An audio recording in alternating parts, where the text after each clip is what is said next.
I just followed my passion. So after completing my degree in French Lit, what do? You go to Tokyo. And I taught there for 2 years. And then I moved here. Okay. And followed my heart. And pursued my MA in Applied Linguistics. And I got a TESOL, which stands for Teaching English to Speakers of Other Languages. Okay. And there I focused on sort of intercultural communication, psycholinguistics, that sort of thing. And taught there for 11 years, but at the same time was consulting to Japanese executives. We had an office space downtown. And so it was really there that I cemented the idea of the connection between the language and culture.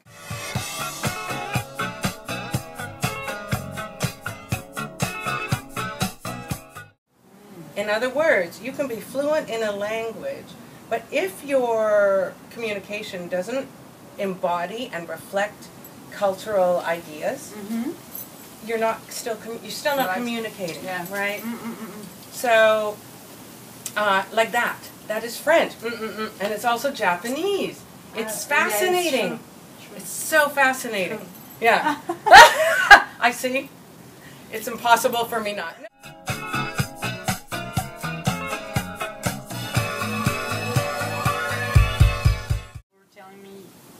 What would you say to someone like, pretend I'm an actress and I'm coming here, my hope is to be big in Hollywood, I want to be an actress here, and what kind of approach are you going to have with me? Right. Well, the first thing we would do is start with a speech assessment. So I'll record your monologue and I will look at 2 aspects of your speech. One that I call macro aspects, or prosody as we call it in the field, which is how you're able to use your speech to communicate your intention, your emotional position, interact emotionally with someone else.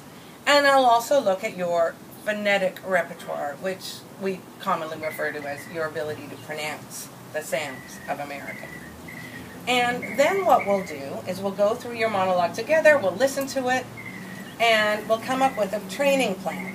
Which aspects of your speech right now present the biggest barrier to communication? So depending on where you fall, our first goal might be simply helping you to become understandable to Americans. So I think one of the important things I would like to share with potential learners is, first of all, the process is 3 parts when you're working with a coach. 1, in a session, you gain an intellectual and perhaps a motor or physical understanding of the concept.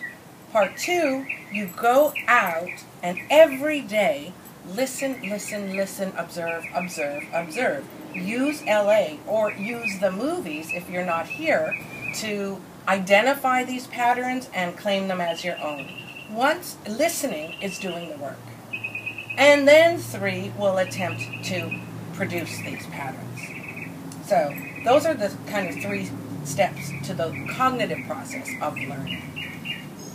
What doesn't have to happen is you don't have to get rid of your accent.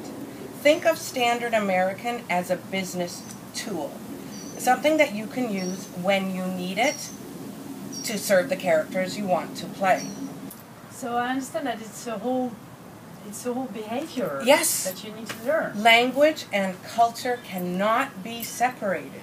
You can be fluent in a language and illiterate in its culture. You don't have to get rid of your accent to work in this town.